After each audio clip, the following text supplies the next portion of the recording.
Okay, Bring Her Back is a horror movie that's very freaky, and it just dropped on HBOMax. It's a film made by Danny and Michael Philippou, hopefully I pronounced that right, who made another great horror film, Talk to Me. Now, I like Talk to Me, but I have to say that Bring Her Back almost works. Okay, Bring Her Back is about two kids, and their father dies because it's a horror movie and we need the trauma.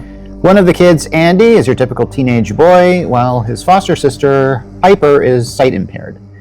They managed to find a foster parent with Laura, who has another foster child named Ollie.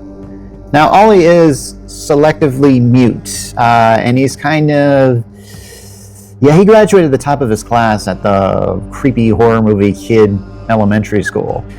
So one day, Laura leaves with Piper, leaving Andy alone with Ollie, and all she says is just, Ollie should stay in his room. Now, this is where I'm going to get into spoilers. Go ahead and save this here, watch this movie, and come back. What Laura really should have told Andy is that Ollie should stay locked in his room, because at one point when Andy feeds him, Ollie takes a big knife and bites on it. Okay, I forgot to mention that Laura had a daughter who died recently by drowning. We soon learn that her daughter's dead body is being stored in a freezer on her property. Considering this film is called Bring Her Back, you can probably see what Laura is planning. Transferring her daughter's soul to Piper's body. Now, what I like about this film is you, the viewer, get to discover how this ritual is performed because there's a constant VHS tape that plays throughout this film that kind of shows everything rather than just telling you. So Laura's plan is to kill Piper by drowning because apparently the new body has to die the same as the old one.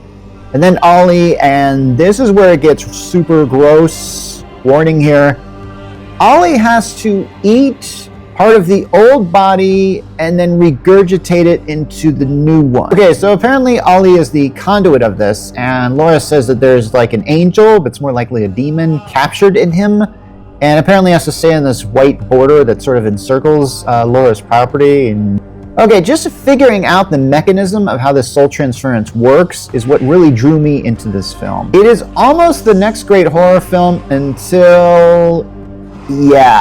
there's a moment where Laura's about to kill Piper, and then suddenly Piper calls out, "Mom!" It's that Martha moment all over again. It absolutely kills the movie because after all that Laura has gone through to do this complex resurrection, she just kind of changes her mind and quits after that. I still enjoyed the ride, though. So, have you seen Bring Her Back? What did you think of it? Leave a comment here.